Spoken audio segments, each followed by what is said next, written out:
व्युत्क्रम आपव्यू को पहले परिभाषा पढ़ेंगे, इसके बाद एक हमारी थ्योरम है उसको प्रूव करेंगे। ठीक है, उस किससे, व्युत्क्रम आपव्यू की परिभाषा से रिलेट करके। क्लियर? तो किस प्रकार करते हैं इसको, पहले डिफिनीशन पढ़ते हैं, इसके बाद प्रूव करेंगे।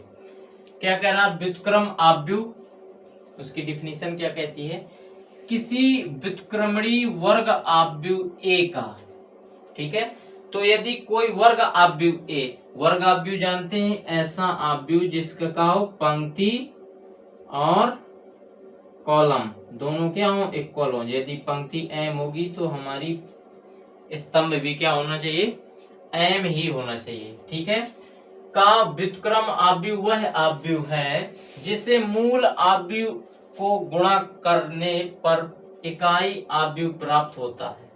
मूल आपव्यू, जो मूल आपव्यू होगा हमारा ए, ठीक है, ए में हम किसका गुणा कर दें, व्युत्क्रम आपव्यू का गुणा कर दें तो हमारी क्या है, आइडेंटिटी, या किस में कर दें, ए के इनवर्स में। मतलब इनवर्स क्या कह रहा है हमारा, किस आपव्यू में, व्युत्क्रम आपव्यू में यदि मूल आपव्यू को गुणा कर दें तो क्या है, आई। दोनों बातें एक ही हैं। ठीक है, तो क्या कहती है डिफिनीशन, डिफिनीशन कहती है हमारी A inverse is equal to A inverse A is equal to I. I क्या है हमारी, आइडेंटिटी मैट्रिक्स। ठीक है, तत्समक आपव्यू। क्लियर? अब इसके बाद एक थ्योरम है हमारी, वेरी इंपॉर्टेंट थ्योरम है। ये थ्योरम लगभग हर वर्ष आती है या एक आध वर्ष छोड़ देती है कभी कभी, बाकी हर वर्ष आती है थ्योरम।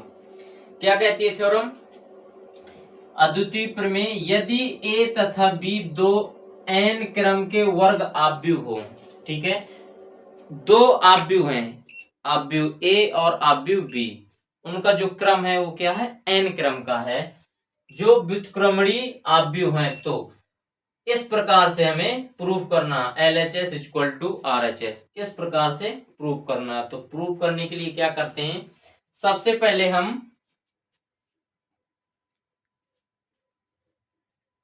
प्रूफ किस प्रकार करेंगे, हम हमारी दो मैट्रिक्स जब दी गई हैं ए और बी, ठीक है, यहां लिखेंगे परिभाषा से, किसकी परिभाषा से, व्युत्क्रम आपव्यू की परिभाषा से।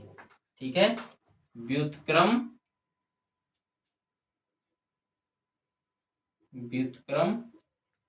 आपव्यू की परिभाषा से क्या कहता है व्युत्क्रम आपव्यू की ए इनवर्स, जब हमारा क्या था, आपव्यू ए था, ठीक है, अब यहाँ क्या कर रहा है, ए और बी दोनों आपव्यू हुए, तो क्या हो जाएगा हमारा ए बी और इसका इनवर्स, तो क्या हो जाएगा, ए बी का इनवर्स इज इक्वल टू आई, ये हो जाएगा, या यही क्या हो जाएगा, ए बी का इनवर्स इंटू ए बी, इसका क्या हो जाएगा, आई। समझ में आया क्या किया हमने, जो मैट्रिक्स है हमारी उसी का इनवर्स, इसमें जैसे इसको मान लें थोड़ी देर के लिए मैट्रिक्स एम, मैट्रिक्स एम हो गई, और M inverse is equal to I, क्या इस रूप में नहीं होगी, बिल्कुल होगी, या कह दें एम इनवर्स, इसको क्या कह दें, एम इनवर्स, एम इनवर्स हो गई, और ये हमारी मैट्रिक्स एम हो गई इज इक्वल टू आई। तो क्या जो मिल रहा है ये हमारा इसके सिमिलर आ रहा है कि नहीं आ रहा, तो किसकी परिभाषा से, व्युत्क्रम आपव्यू की परिभाषा से। ठीक है, तो आप यहाँ क्या करेंगे, इसको समीकरण 1 दे दें, कोई दिक्कत, हमने क्या किया, व्युत्क्रम आपव्यू की परिभाषा से इसको लिया। अब क्या करेंगे, यहां लिखेंगे समीकरण फर्स्ट में ए इनवर्स का गुणा करने पर, जब ए इनवर्स का गुणा करेंगे तो हमारा क्या हो जाएगा, यहां से ए इनवर्स ए, और यहां से हमारा हो जाएगा बी, और यहां से ए बी का whole inverse is equal to A inverse I. ये हो जाएगा कि नहीं हो जाएगा।